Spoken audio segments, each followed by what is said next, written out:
এন্টাটা কি শুন করো ই বইসে ধরি আছে কে বেমার এমা ডাক্তার ডাকবো পয়সা পটর জুগাড় কর টেনে টেনে টেনে টেনে টেনে টেনে টেনে টেনে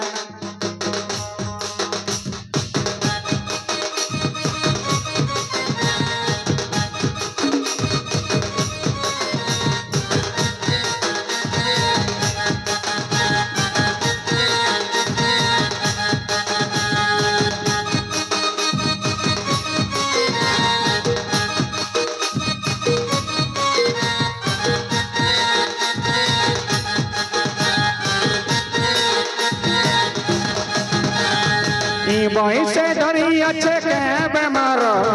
ই বয়সে ধরি আছে কে বেমার এমা ডাক্তার ডাকবো পয়সা পত্র জোগাড় কর এমা দুনিয়া কে ডাকবো ফুকা জোরা জলদি কর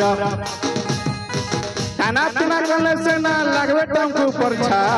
छुट्टा ठीका करू छो पैसा पत्र खर्चा हमरा कप्ता के धर गो धर धर गो धर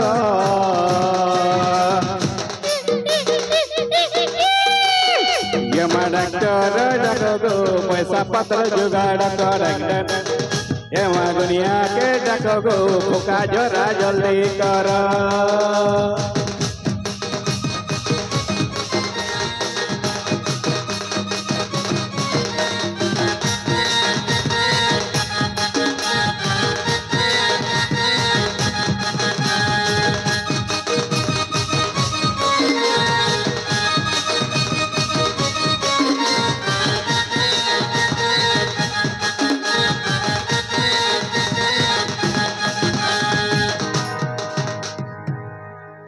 जहार प्रोग्राम रे मनोरंजन रो नाई रहे किछि उना